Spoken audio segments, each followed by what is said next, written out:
So this is a brief overview of the paper Jumping the Queue, Nepotism and Public Sector Pay.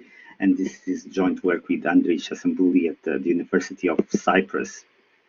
So I work a lot on public sector employment, and mainly for two reasons. First, it's because it's so important in the labor market. So around in OECD countries, around 20% of total employment is public sector employment. So the government is a major employer in the economy. On the other hand, the governments do not face the same competitive forces, nor they have the same objectives as private sector firms. So then the behavior is very different. In particularly, this paper builds upon the observation that in many countries, it's perceived that government hire is often based on nepotism. Our definition of nepotism is that some of the jobs in the public sector are reserved for people that have political or personal connections. So you can think about this in two dimensions. One dimension are political appointments. In every country, whenever there's a change in government, there is staff turnover. So some countries, this is a small number of advisory posts, but in other countries, it can be substantially large, going to the top layers of civil service or even to middle management. Is that politicians, but also civil servants, might use their influence to hire friends and family members. Now, I grew up in Portugal. My co-author from Cyprus. I lived in Spain and in all Italy. All these countries, we kind of grew up hearing all these stories. So this is kind of something it's just we know it happens. So I don't know how is your Spanish. This is from El País, a leading Spanish newspaper, and it says 2 daughters, 4 brothers, 6 nephews, 1 neighbor.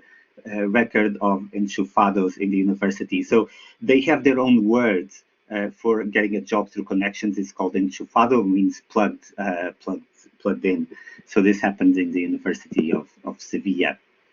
Now, it's not only the Southern European countries. You have the example of the President of the United States that hired his daughter and son-in-law, and this portrait of a beautiful French family. This was the leading presidential candidate, François Fillon, and he arguably lost elections because it came to light that he put his wife, but also son and daughter, in public payroll, and just 2 days ago he was convicted in court of embezzlement.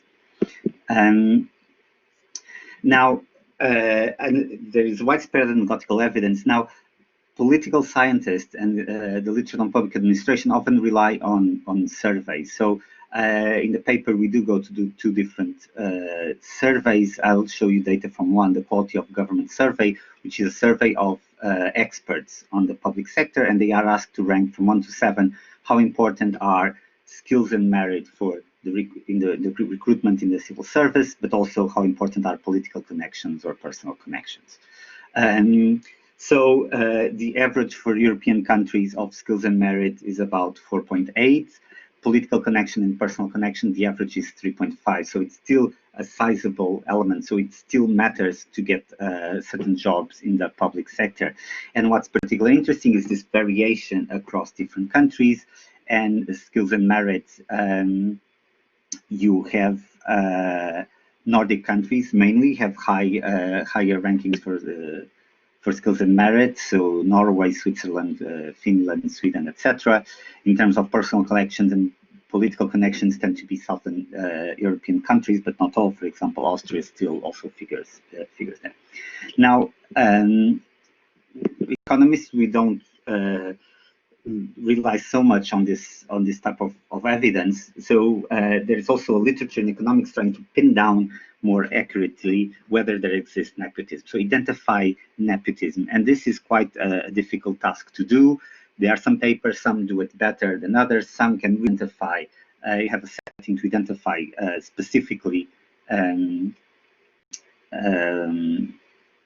nepotism, but The problems with this, or the issue is this, is that at most people can identify that happens, that nepotism occurs, but then what are the aggregate implications of this for the labor market, or how it responds to changes in policy? And then it's very hard to have to do it with data. So that's why we approach this question from a theoretical angle. So what we do in this paper is to build a theoretical search model, and we want to understand two things. So the first is how nepotism in the public sector, because it's such a large employer, affects unemployment and other labor market outcomes. And the other one is how employment and wage policies influence the incentives to use political and personal connections to get a public sector job. Now, our focus, we focus on a novel mechanism. And we think that this is really important and really captures the essence of why people want to use connections. And the idea is that workers use connections to jump the queue, to find jobs in public sector faster. So it's not that it's the gain for workers, it's jumping the queue, finding this sometimes very reserved jobs, and they can do it faster than other people. So they are basically jumping the queue. So I'll go over, give you an overview of the model. So it's a search and matching model with two sectors, public and private. And in the baseline model, we are going to make three assumptions that we then generalize in extensions, which I won't cover, but I can discuss them after in the Q&A. Workers are homogeneous. So workers are all the same, they have the same productivity, and they are not workers of different abilities. That we do later. Second one is that we take government policies as exogenous. So we take the number of workers the government needs to hire and the wage it pays as exogenous policy parameters. We don't explain where they come from, but we later on we can microfound it. But for now, we take them as exogenous. And then the third assumption is that labor markets are segmented. So what it means is there are this private sector and the public sector labor market, and when you are unemployed, you have to decide which market you are going to search. So there's an active choice.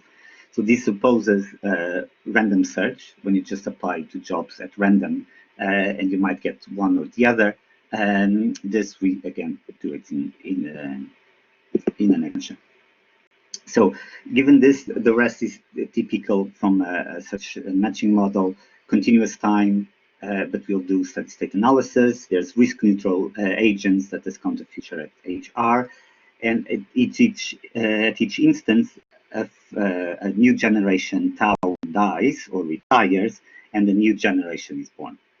Now, people are born unconnected, but they can pay a connect cost. So they can pay a cost C, that's taken from a certain distribution to be labeled connected. Now, this is just a label. The output of any match is independent of the connection status. So here's a bit the choices that people have to make. When you are newborn, you either remain unconnected or you become connected by paying this connection cost. If you are unconnected, then you have a further choice that this can be in every period or a one-time off, it doesn't matter. You have to decide, am I going to apply to the public sector or to the private sector?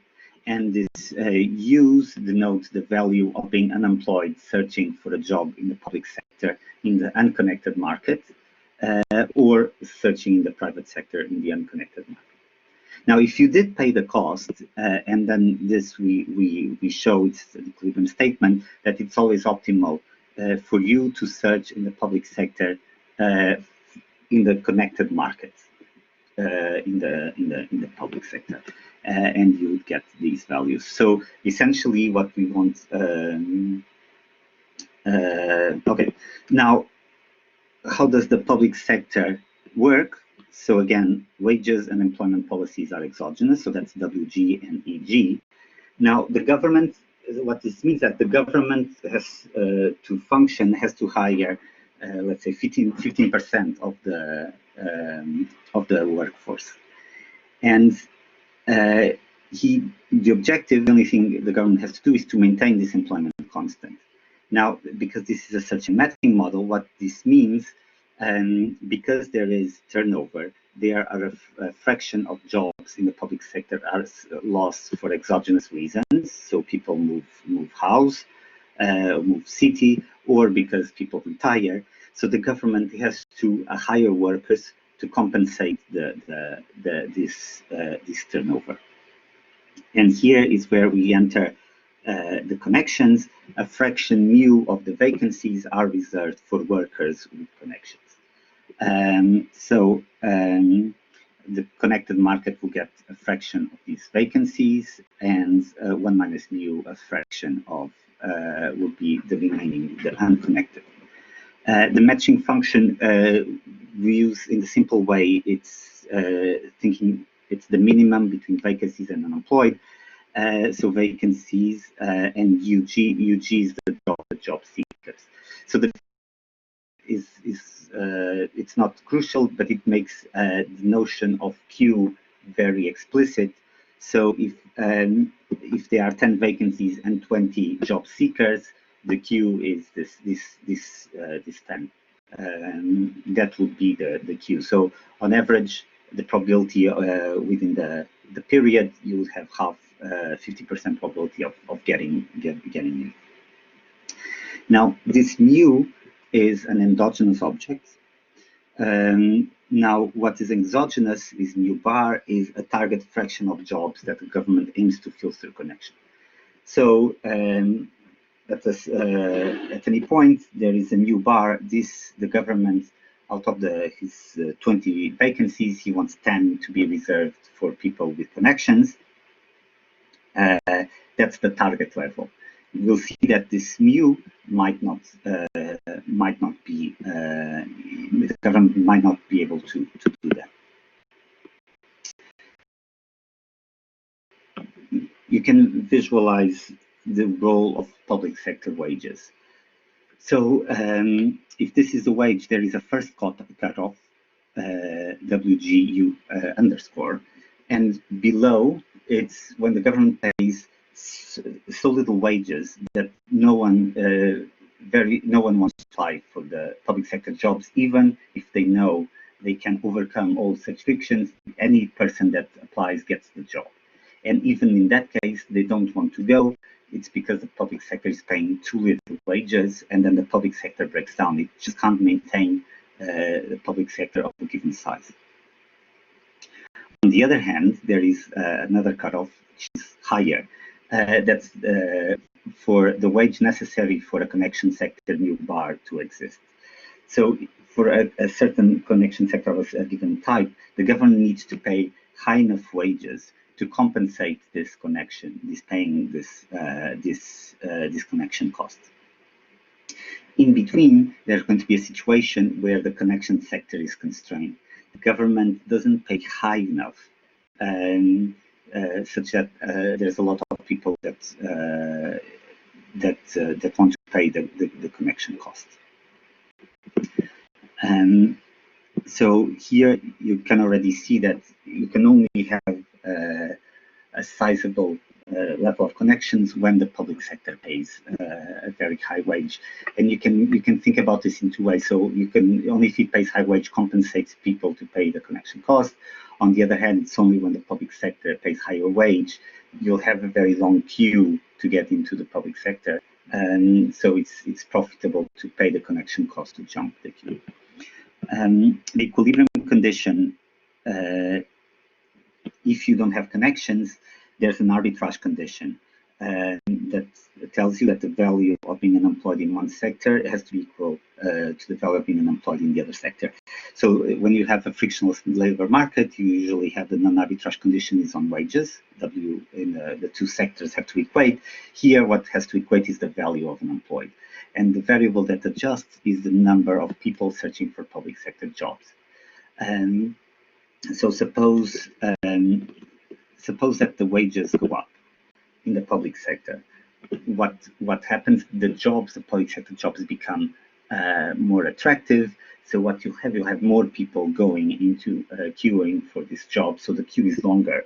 So the queue neutralizes the effect, the increase in the wages. It neutralizes its effect on the value of unemployed because the jobs are better, but instead of taking 2 months to get a job, you have to apply and to wait 4 months, 6 months, 7 months, 2 years. So, so what happens? The effect in the private sector works through the scale. It's a particular type of mechanism, a particular type of crowding out. When you increase the wages in the public sector, you increase the queue. So it means that you have fewer people searching in the private sector, and the model gets a decrease in vacancies one-to-one. So if they are one-to-one, so the tightness remains constant and private sector wages remain constant, but private employment falls, so it decreases the scale. And then the final condition is the one that pins down whether people want to have connections or not. They choose the maximum between being unemployed without connections or being unemployed with connections and the cost they pay. So this generates that you'll have a cutoff cost. If it's low, you'll get connections. If it's above that, you won't get. So the main results. First result, conditional on the high public sector wage, hiring through connections reduces unemployment. More nepotism reduces unemployment. And this is very surprising result. We have to be very clear. So this is when the public sector pays very high wage, means that there are long queues in the public sector. If you make these jobs only available to people with connections, if you increase the cost, what happens is these people, instead of queuing for public sector jobs, they would either, some of them pay the connection cost, but others would just go to the private sector. And the ones that have higher connection costs would go to the private sector.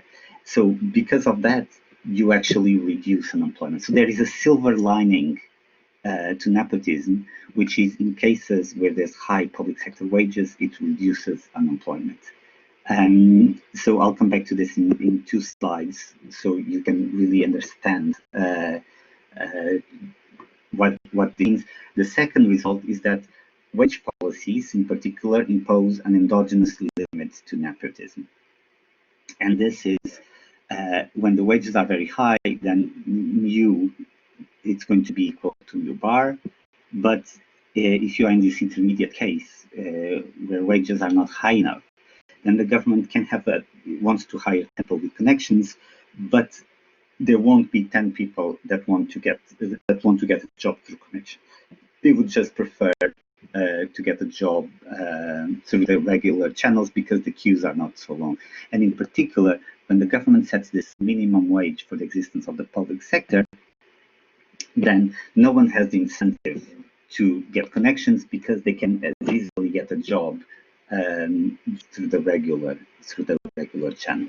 So the wage policies impose an endogenous limit to nepotism. The government might want to be to use it for other purposes and have this back channel, but the wage itself is going to prevent it. So for us to be clear, there are 3 types of inefficiencies in this model. First, the sector, it's just a pure rent-seeking mechanism. It's a pure waste. Second one is the existence of queues in public sector jobs. Given the matched function, they don't want to have any unemployed above this number of vacancies. And then there is the usual thick market and congestion externalities. So 1 and 2 are solved when the government sets this optimal wage, this minimum wage for the existence of the public sector. If it sets it at the same time limits the connection sector and limits the existence of queues. Number 3 is solved with the House's condition, which is one of these peculiarities of search and matching models I'm not going through. Now, so in the first test, you don't want connections, and you don't need, you won't have connections because you set the right wage. Now, what happens when you conditional on an inefficient policy? When you increase mu bar, you have a positive effect because you have more employment in the private sector, lower unemployment, and so it means higher output. On the other hand, you have to pay the connection costs. So we cannot pin down analytically which of the two effects are stronger. It depends on the value of parameters. We do have a numerical exercise parameterized to Spain when we find that actually more nepotism raises welfare. So you can see it very well in this graph. Here, this one is the welfare normalized when you have the optimal wage. So when you have the optimal wage, you have a certain level of welfare, and it's dependent of your mu bar, because you might want more nepotism, but the wage is just means that people won't use it. And this first benchmark, when it's 0, this is the case where wages are higher, a little bit higher, and then the one that was calibrated to Spain, which was a very large public sector wage premium that's estimated in the data. And this reduces, why? Because it raises unemployment. Such a large employer paying such a high wage means that you have very long queues for public sector jobs.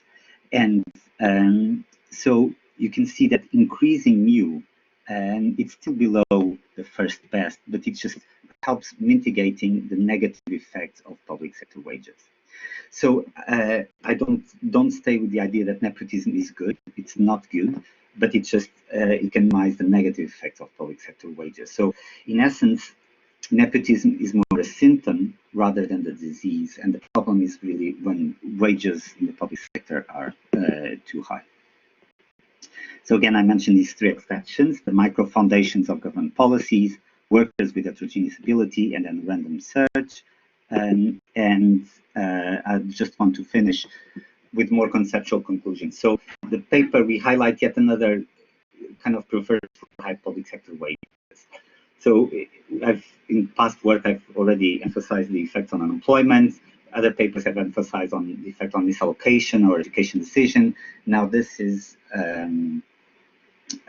this paper thinks that high public sector wages actually can propel the use of nepotism. So it gives incentive for people to try to get to the public sector through different channels. So it really puts the emphasis on setting the right public sector wages.